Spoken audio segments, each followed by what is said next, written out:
Hi everybody, this is Rob Darrow from iNACOL. Welcome to today's leadership webinar, Federal and State Policy, What is Needed for Digital Learning. We've got two outstanding speakers today, Susan Patrick, our President and CEO of iNACOL, and John Bailey, Executive Director of Digital Now. And with that, I'll turn this over to them.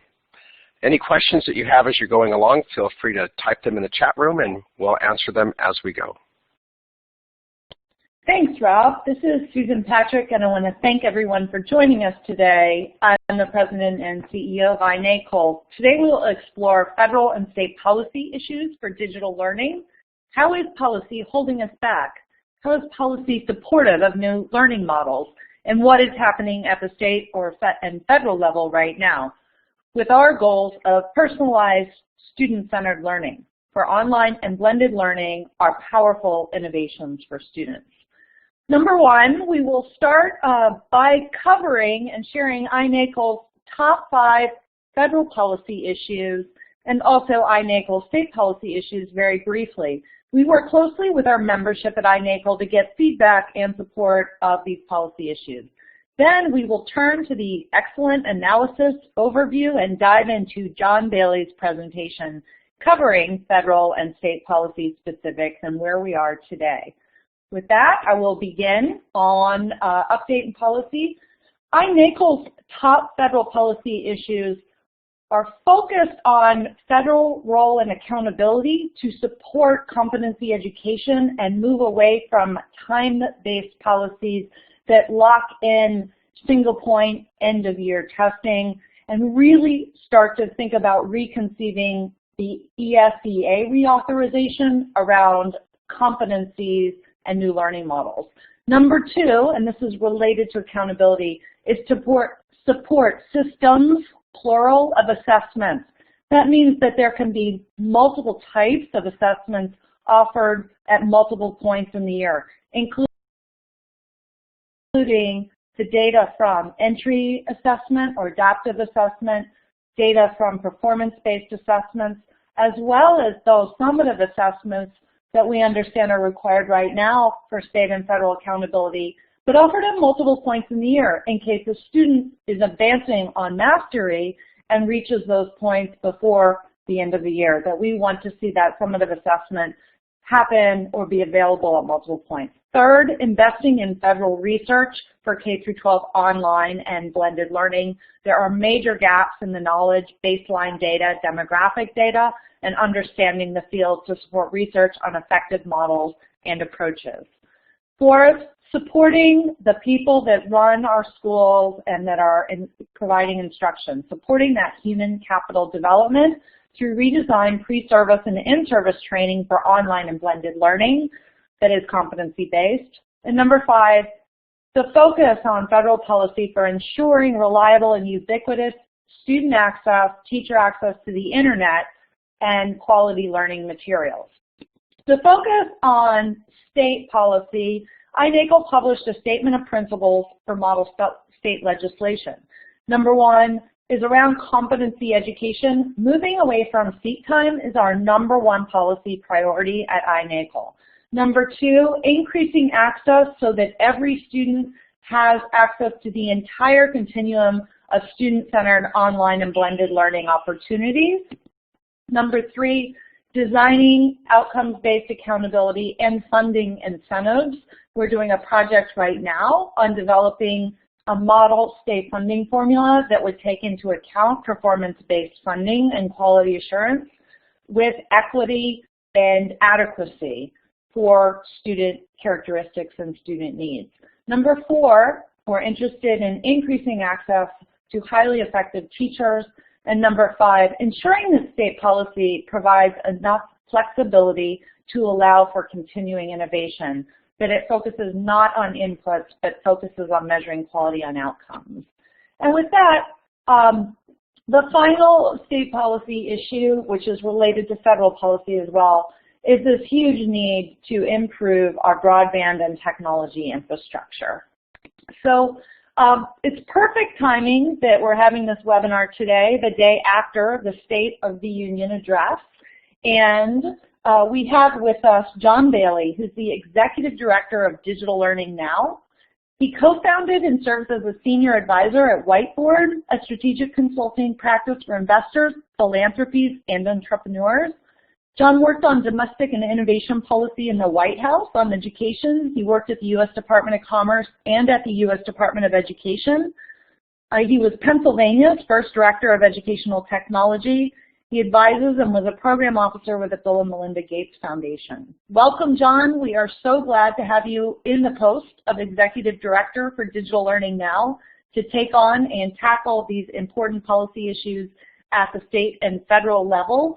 I will turn it over to you. Excellent. Well, thank you so much, Susan. Really appreciate it, and thanks to everyone for taking time.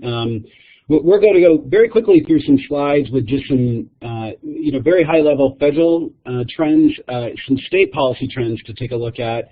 We prepared the slide these slides not really knowing what was going to come out of State of the Union, and so we'll just do a quick wrap-up there and then turn it over to you for question and answers. But I know as Susan has told you, there's never been a more exciting time to be in education, particularly in digital learning and online learning and blended learning. That this is just, there's so much innovation happening out there. And lots happening with public policy that kind of impacts all of that. And so we'll hit on a couple of the macro things.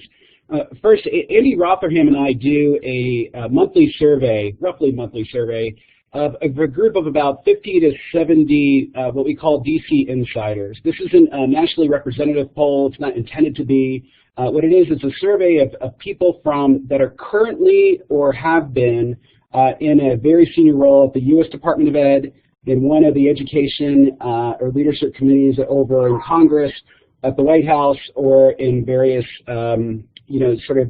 organizations that are very much at the table in terms of shaping the federal and sort of national education debate.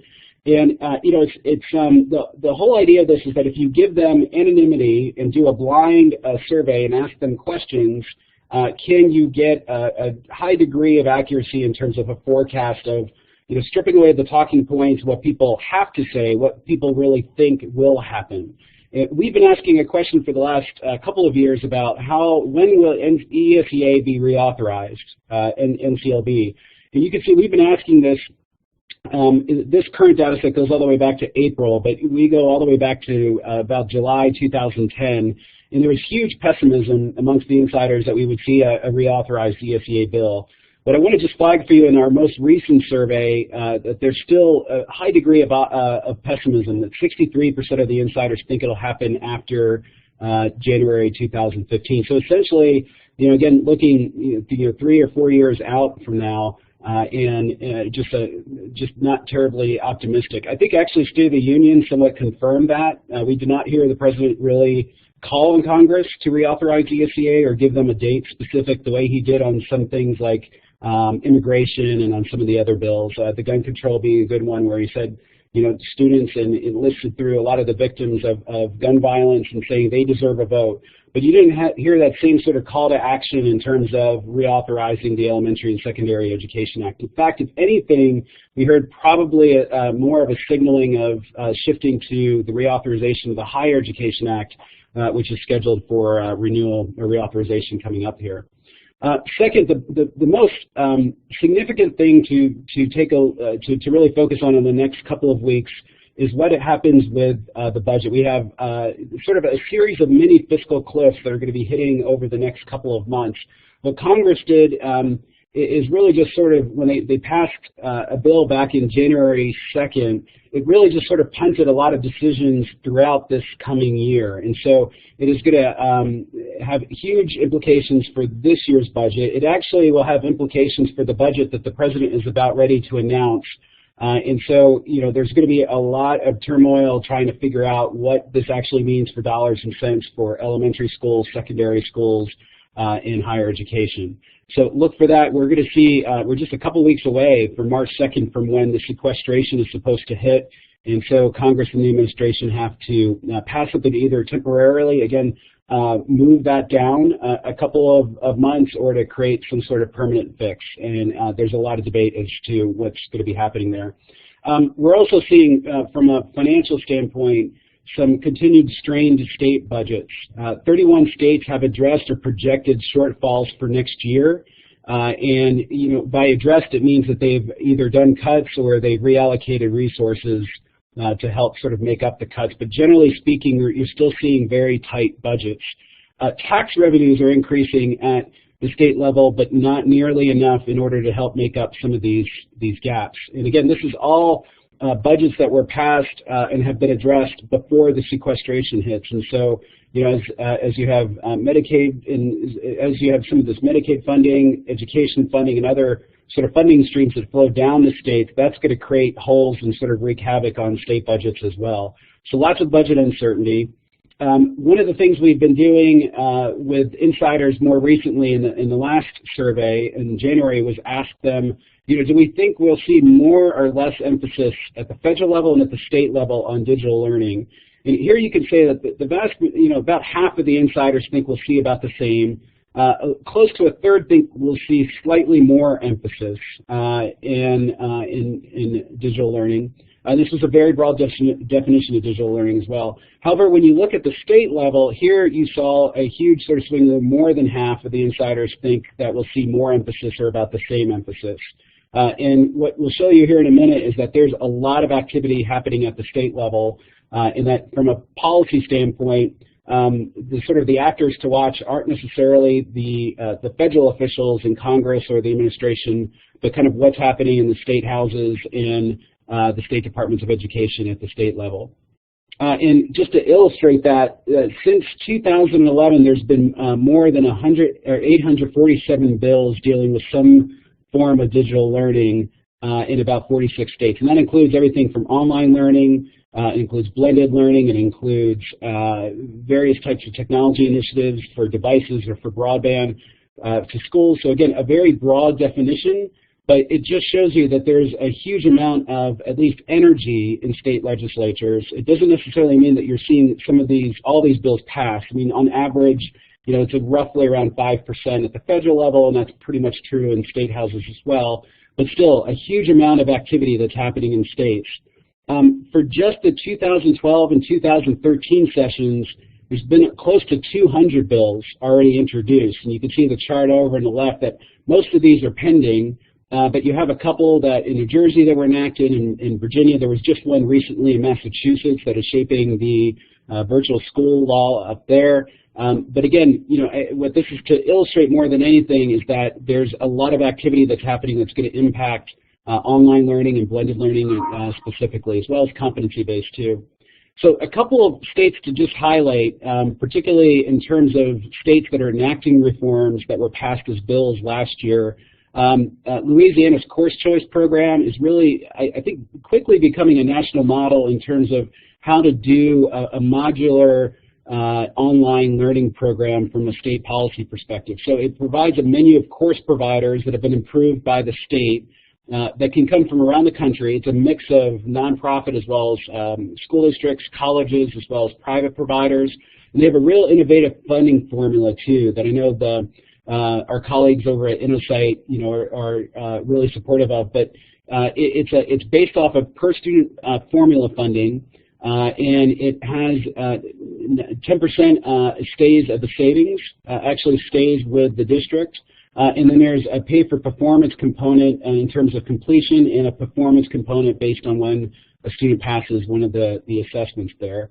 So it's one of the more interesting funding formulas. It's going to be tested out as the program sort of gets enacted over this next year.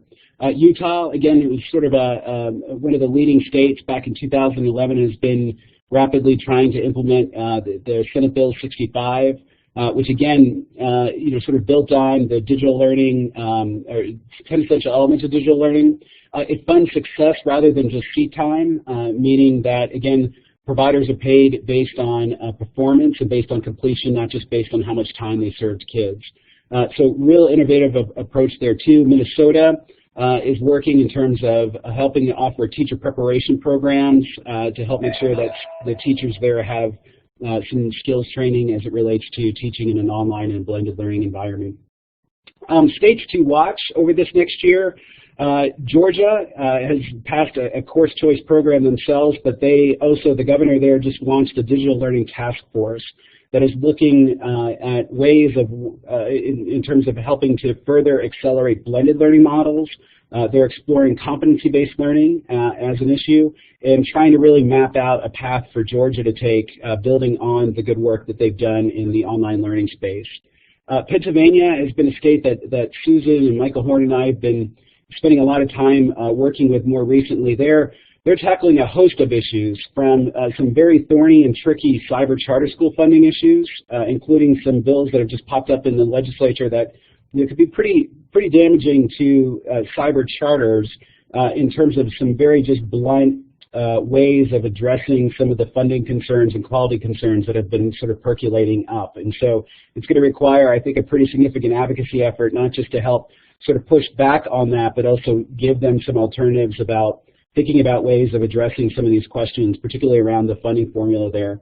The governor in his State of State address just about 2 weeks ago proposed wanting to move to an online course choice program, again, something similar to what Louisiana, Utah, and Georgia are putting into place. And they also have a competency-based education report that's coming out that would look at the issues of how do they move away from seat time and start awarding credit based on competency, not just based on time spent in a classroom. Texas, you have a pretty broad, sweeping education reform package that was proposed by the Speaker of the House, including another course choice program with online learning. It would use the INACL standards of quality as one of the benchmarks upon which course providers will be approved. But again, a very comprehensive package, and it's going to stimulate and stir up some, we think, some pretty constructive debate in Texas as well. One other state to really watch is Maine. Maine has been leading a multi-state one-to-one laptop initiative where other states are invited to opt in, and then from that aggregated sense of purchasing, trying to negotiate down the prices for devices that can be used inside of schools. We think this is going to be critical, not just to help with blended learning and digital learning options within inside of traditional schools, but it's also going to be incredibly important as states wrestle with the devices and bandwidth requirements for the new Common Core assessments, which we'll talk about in a little bit. But again, watch the Maine one-to-one laptop initiative. Some emerging trends and challenges, just sort of top-line things to sort of think about. One is this trend of states shifting from being the sole provider of online courses to brokering a portfolio, a menu, or catalog of courses. So in the old days, you used to have a state just set up a virtual school, and then that was the online program. Now what you're seeing is states setting up virtual schools, but then also building out catalogs of courses that are offered by a whole myriad of different providers, private, nonprofit, colleges, as well as some school districts as well. So this is a huge, trend that seems to be, again, getting more interest from various governors and state legislators. We also think that this is a potential opportunity to develop interstate agreements between those different states that have course approval processes. So if you think about the steps that a state has to take in terms of approving a course provider or approving a specific online course, it's not too dissimilar from what happens with teacher certifications. Teacher certifications approve a provider, a school of education, their certification requirements, and then they issue a certification, essentially an authorization to teach within the state. But the remarkable thing that's kind of emerged over the last couple of years are these teacher reciprocity agreements, where if you receive a certification in one state, you're automatically authorized to teach in that receiving state if they have a reciprocal agreement. We think that might be a model that states, as they begin developing these course catalogs, can start sort of working together in a way so that a course approved in one state can be automatically approved in a corresponding state that has, again, this reciprocal agreement. So that's something that we think is an interesting issue we want to explore, and again, kind of builds on this trend of states shifting to brokering of courses. Second big trend is this notion of, Susan was talking about this too as part of INACL's principles, but what is the best way to measure quality of online programs in schools? And this is probably the foremost issue as it relates to a lot of the cyber charter school debates that are playing out in various states. It is also something a lot of state legislators are wrestling with just courses generally. Massachusetts is a good example in terms of how they essentially just imposed 37 new criteria, but very few, if any, were actually linked to any type of student outcomes. It was all very processy driven. And INACOL has been doing a lot of good work here in terms of suggesting different student outcomes that can be used in terms of growth and performance and other sort of indicators. I think the debate that we're going to be facing as a community is not too dissimilar to what schools are wrestling with right now underneath ESEA waivers and what teachers are wrestling with underneath new teacher evaluation mechanisms, which are just what are the weights that get assigned to all these multiple measures. So how much should student growth count compared to proficiency, compared to other different types of indicators that could be measured here.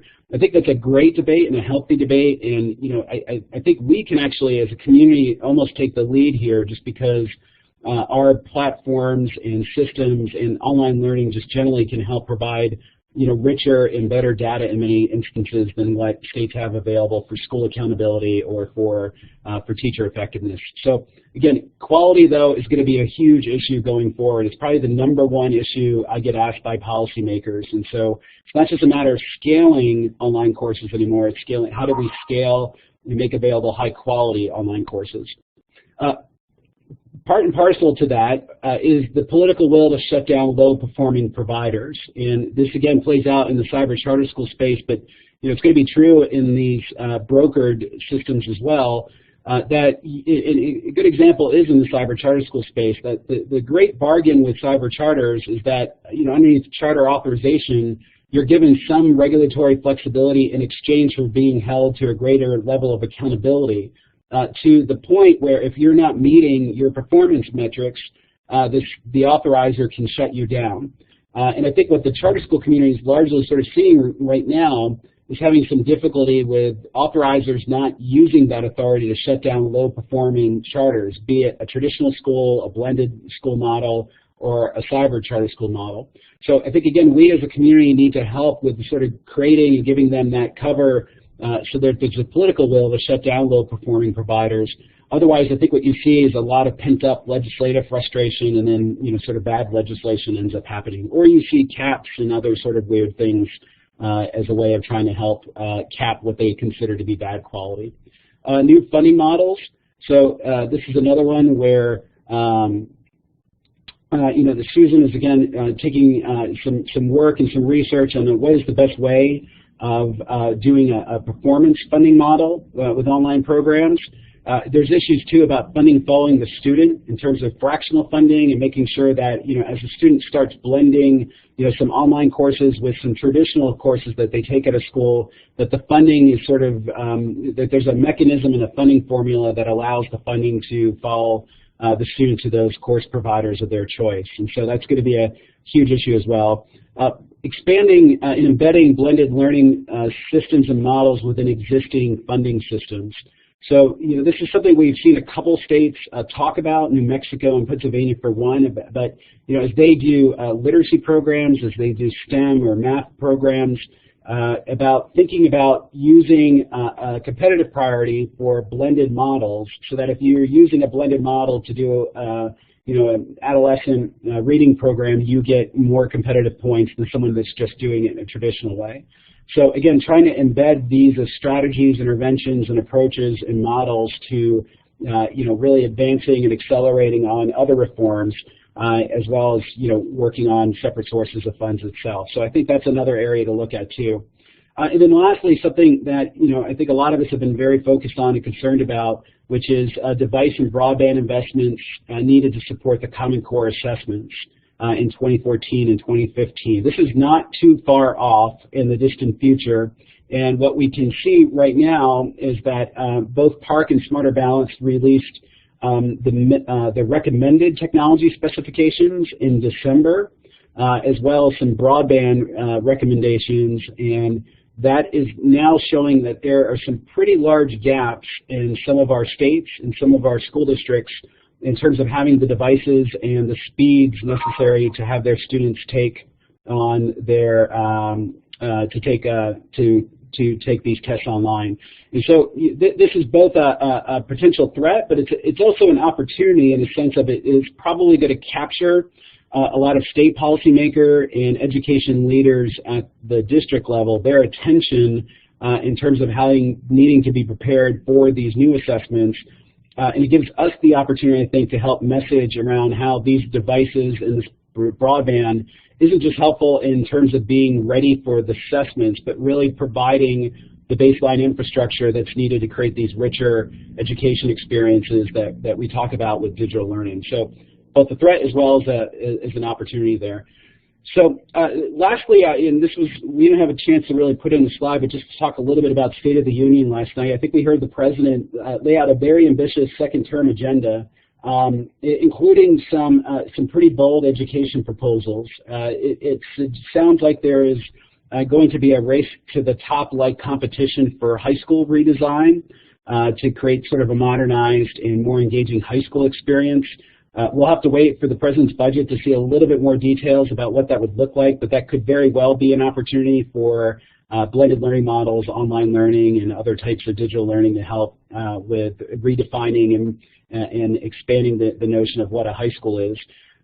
There was sort of a teaser line in a program called an infrastructure program that would help with rebuilding a lot of our highways and bridges and transportation infrastructure, but it did make reference to school modernization as well. And I think we're waiting for the budget to get a little bit of a sense as to what that might look like and what types of technology that might purchase, or if it's just sort of a school modernization renovation sort of construction fund type of program.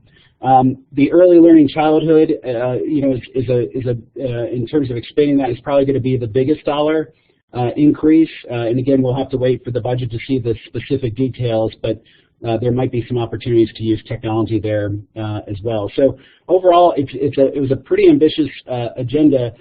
Our sense from sort of looking at kind of what Congress is focused on is really from a domestic policy standpoint, the top focus right now is going to be on the gun control proposals, but probably more from a legislative perspective, immigration reform. There's just sort of an emerging consensus that's forming across sort of bipartisan lines for the contours of the bill that would move, and it would touch on education a little bit with the DREAM Act and with allowing students that foreign students that graduate from colleges with a STEM degree to receive a green card. There's also been a couple proposals to keep your eyes on that would raise the fees that employers pay for an H-1B visa, and those funds would go into a grant program to help with funding job training programs, but also STEM programs, including some online learning and computer science programs. I think that's actually sort of the sleeper issue that not too many education groups are really paying too much close attention to.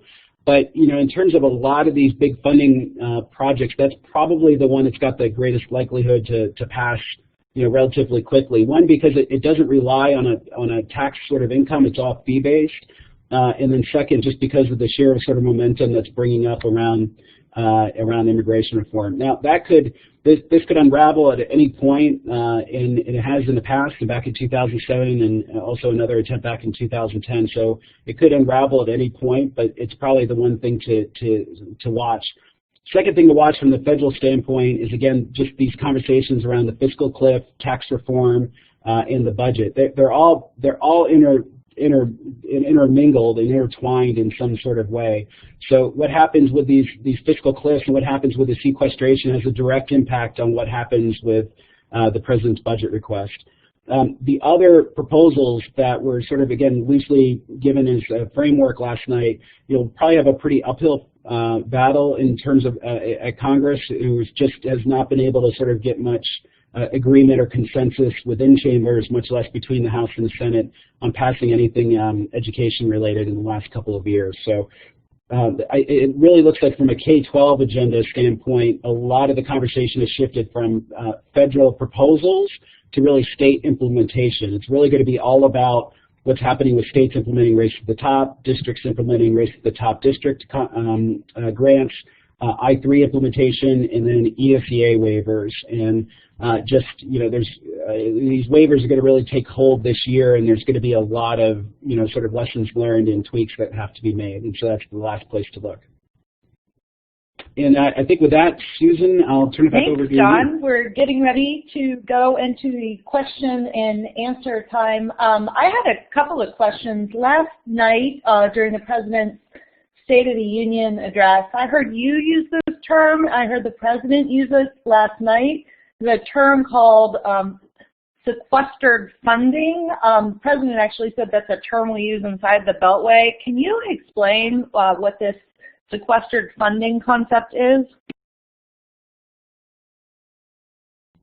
Sure. Yeah, it is a very tricky sort of term. What it means is it's essentially a series of automatic spending cuts that were scheduled to kick into place. This was meant to be sort of an alternative that was so scary to both the administration as well as to all the members of Congress, and both the Republicans as well as the Democrats, that it would force them to come together to deal with debt issues, with a bunch of tax issues, and with just a lot of spending issues to kind of get the spending under control. And the notion was,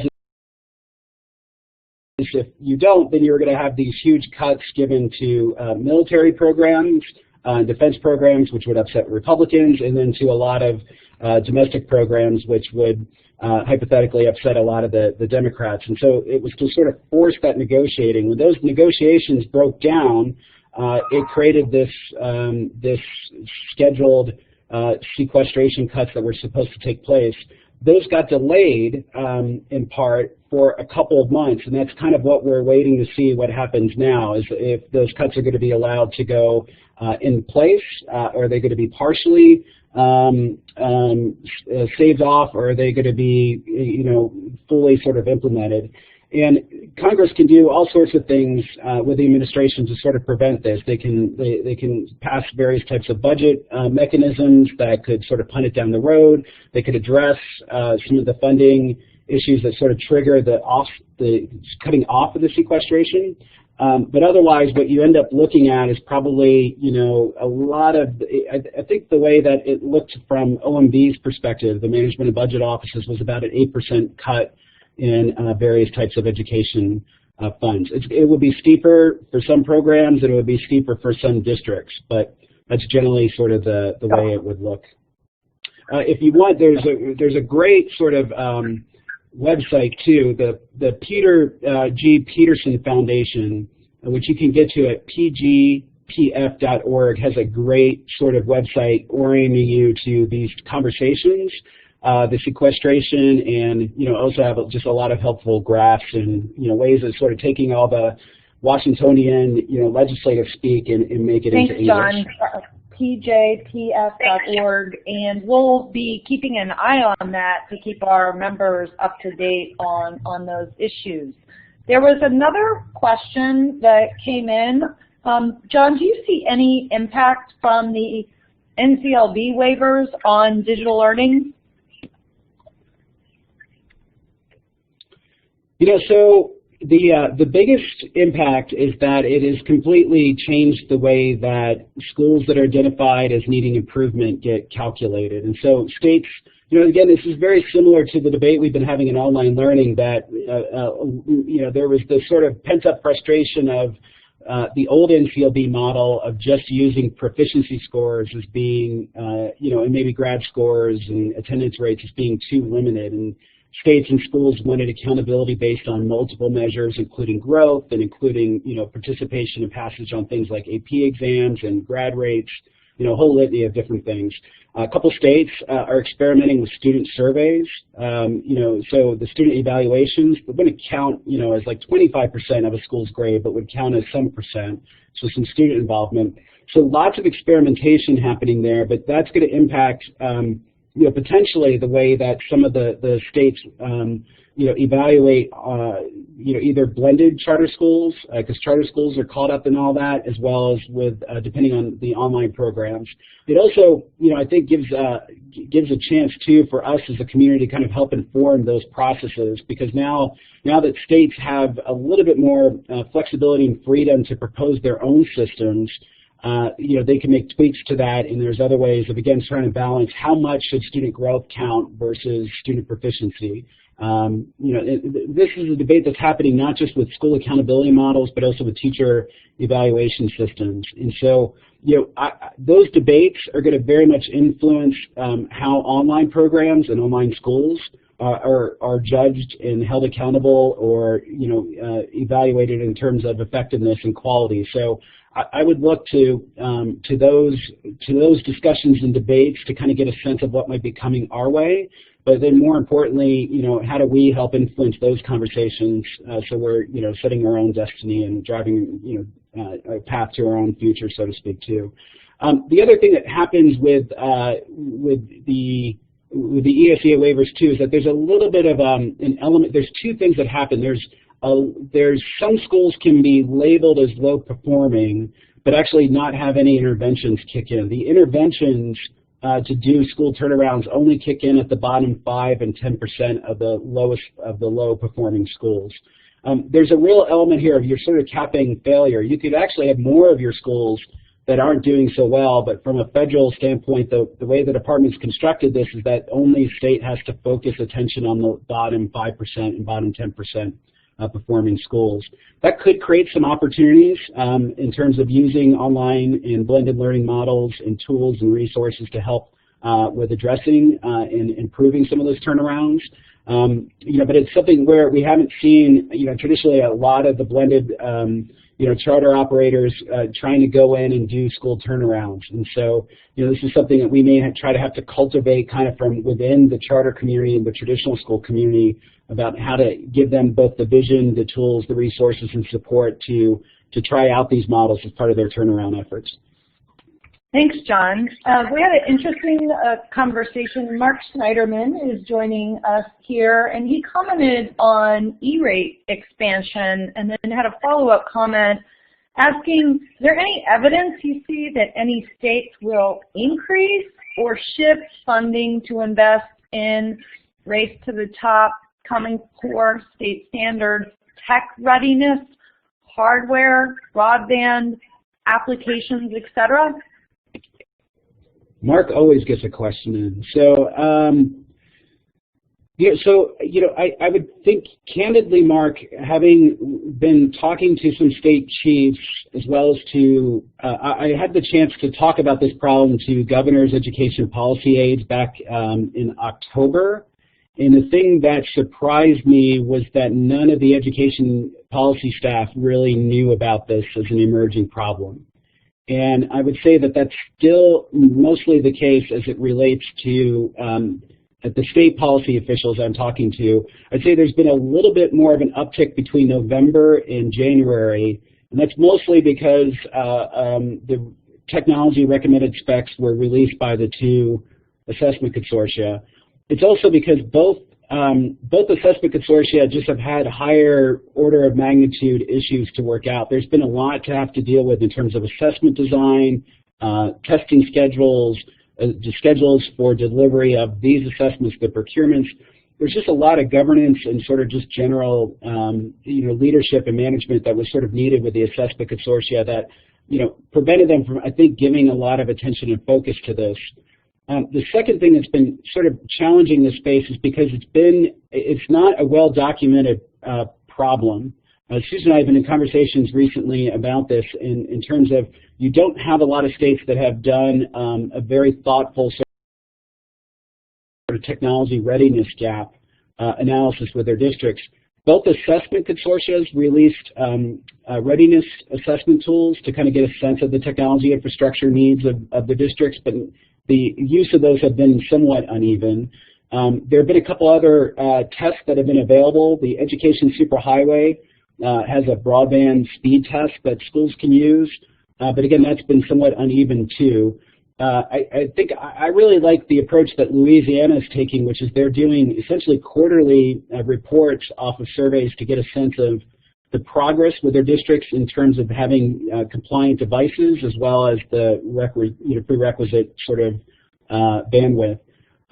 The reason that's important is because you need both that sort of realization that there's a potential issue here, as well as the gap identification that's sort of happening from these surveys, in order to, again, either marshal new funding and resources, or to reallocate the funding and resources to cover the broadband and the devices.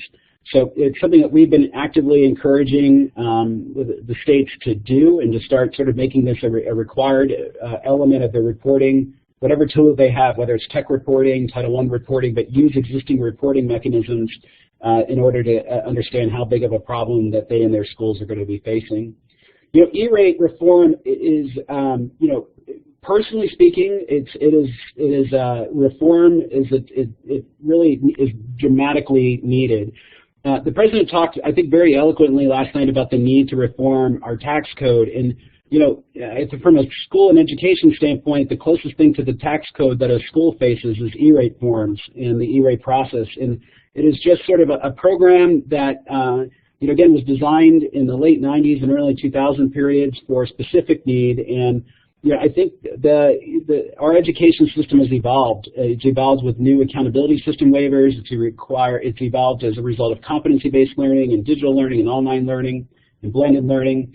It's evolved in terms of the uses of tablets and smartphones and e-book readers and other types of devices. It's evolved because of the new requirements with the assessments. And so I think that really, you know, there's an opportunity here for the FCC to kind of align the telecom program that is E-rate with the education sort of models and systems that we are, you know, seeing kind of sweep the nation right now. I hear episodically that there might be some, you know, one-time funds that could potentially be used here. I think people are thinking about sort of unused funds, or about an interest rate that may, you know, generate an interest rate change that may generate sort of a sudden swell of contributions to the E-rate. But, you know, it's one of those things that one-time funds and carryover funds that's helpful, but the program itself needs to be, you know, I think modernized and simplified. It doesn't need to be ended. It just needs to be sort of modernized and better aligned to kind of the education needs that schools and families and kids are facing right now. Yeah, and I just follow up with that, saying I think it's critically important, the tech infrastructure in our schools, and most of the schools that we get out to who are trying to run digital learning programs, online and blended learning, face huge obstacles, and especially in the school-to-home connection. And when we've been talking to state education policy leaders about the opportunity to make the shift to digital learning, and how that shift is going to be driven by the fact that in 2014 you've got online assessments that are needed to be administered. When you ask these state policy leaders, are you ready? What is your plan for implementation around the Common Core of these assessments? There are an awful lot of them who haven't begun to think about this, and I would really point them to Louisiana. And John, the example that you mentioned, the other really important piece that I want to hit home with everyone who is involved in developing and leading these new learning models is the data for proving the need on a technology readiness gap is not readily available to the federal policymakers, the Department of Ed, at the FCC over E-rate. And we have, I think, a need for a call to action to the field, where there are reports where you have data or information to show that readiness gap in the technology infrastructure. So please help and start sharing that and making it aware. I think there could be some interest in federal E-rate expansion to help with this implementation of online assessments in 2014. But it's really in our hands to do a good job with our policy advocacy and making the case. We have other questions that are coming in here. One of the other pieces is one of your first slides, John. In 2015, if that's when we really think that there may be a delay in other priorities until ESEA reauthorization occurs, there was just a hearing last week from many of the state chiefs testifying up on Capitol Hill on the need for ESEA reauthorization. That these ESEA waivers are just a Band-Aid, and that states are caught in this middle ground right now and are likely to be caught in this middle ground for the next 12 months, 24 months. This is a really important time, it seems, for those of us and our members that have programs to reach out to their own federal representatives in the House and in the Senate, and their state legislative leaders in the General Assembly and in the House and in the Senate, to show them the kinds of innovative programs on the ground and make clear what they need for ESEA reauthorization. Can you talk about that at all? Yeah, I just think it was a very weird 2012 in that you had you had ESEA waivers on one hand. You also had, what was arguably probably some of the biggest movement on ESEA from a legislative standpoint, since this act's been up for reauthorization. You had the House, come to some agreement in a committee, and as well as the Senate. They were completely two different approaches to how do you do ESEA, but at least you had bills that were sort of moving and passing through committee. The biggest, I think, challenges are probably twofold with the ESEA. One is there is still there is no sort of consensus on what the accountability system should look like. Everyone sort of agrees NCLB may have been, too punitive and too narrow. That said, no one really knows what you replace it with. If you just sort of, open up the floodgates, you potentially allow states or school districts to set very low accountability thresholds, and then you have a lot of students, particularly low-income and minority and disadvantaged students, potentially not get served. But these trying to find that sweet spot of even setting minimum standards or minimum requirements or minimum thresholds or guardrails, whatever you want to call it, all begins feeling sort of like mandates to some members and their staff up at Congress. And so that debate about what do you allow, what do you have legislation decide, what do you have federal regulations decide, and then what do you leave to states and to districts to decide, that's where there's like the most disagreement. And it's not a Republican-Democrat thing, that's just a debate we're having as an education community. The second thing is just, again, just trying to figure out what is that, which is sort of packaged in this, but what is the right federal role in what should that look like? So, the ESEA waivers are playing out against, that sort of backdrop. And so, in some believe that what the waivers are going to do is kind of help inform the reauthorization process. Others feel like this can actually maybe potentially accelerate the reauthorization process, and the fact that if these waivers get implemented poorly or badly, or there starts to get stories of a lot of minority students or low-income students getting sort of pushed aside or not counted or counted differently. That was something that was happening in a couple states where they actually had different sort of goals and expectations for African-American kids than they did for the Caucasian kids, and it created a huge dust-up. Those things all sort of create new pressure for Congress to sort of try to create some sort of equal playing field. But it's a rich debate. I would say, the first place to start is with, again, your state policymakers, because they're the ones that, if they have an ESEA waiver, are shaping the accountability system or shaping the supports and the teacher evaluation system. So, work with them and help shape that. And then, again, let your federal policymakers know, too, about the challenges and the opportunities that you're seeing and you're facing.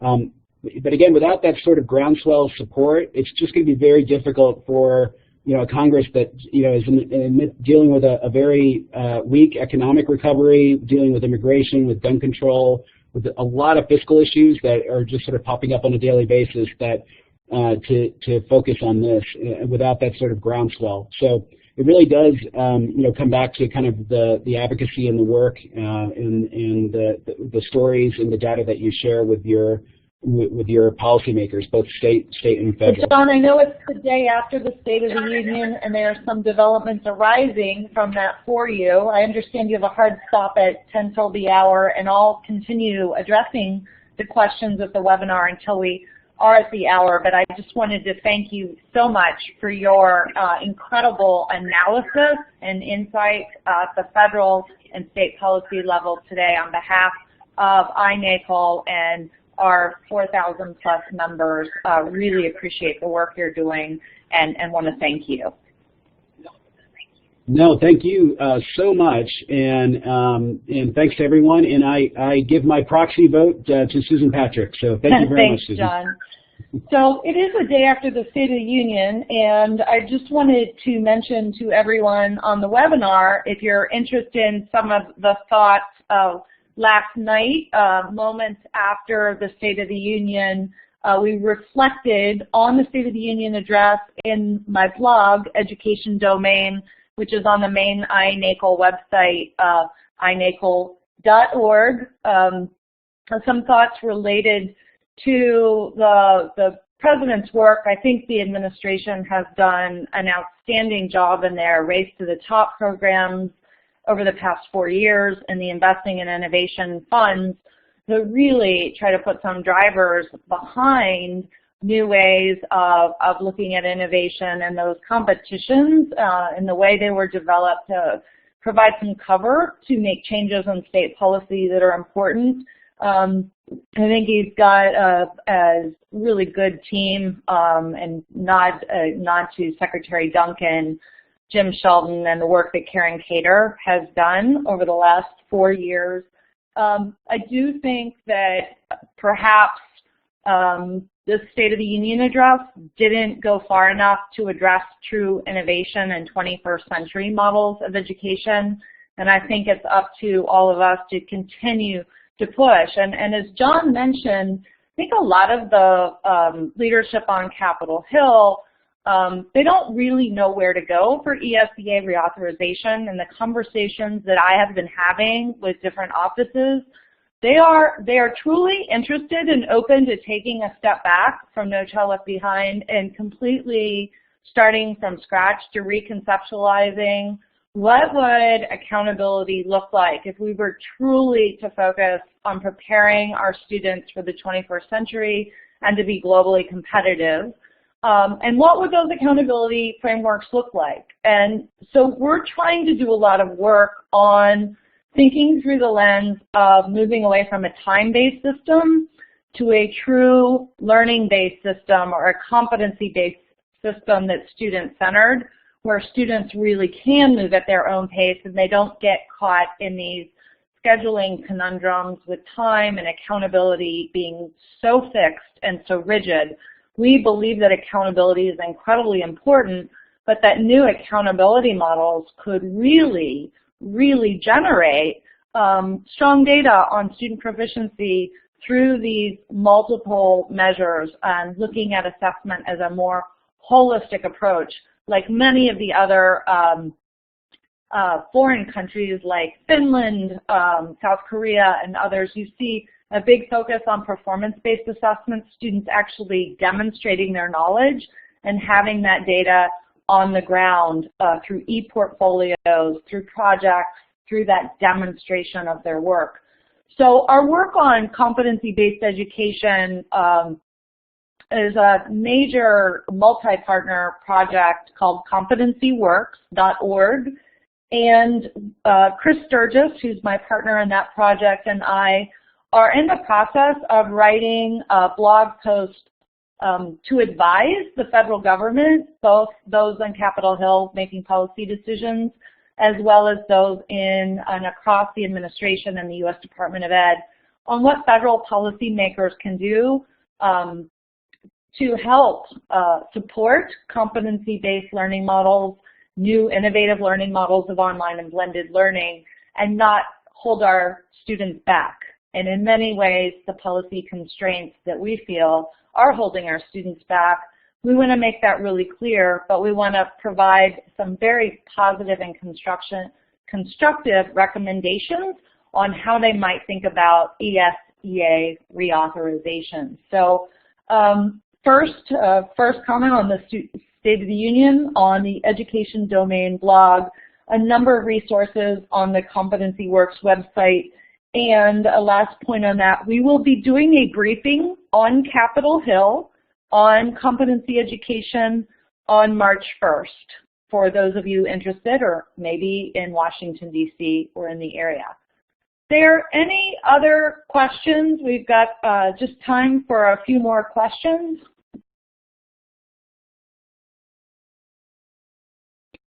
And if not, I don't see any here. We can go ahead and wrap up. I want to thank everyone for joining us today.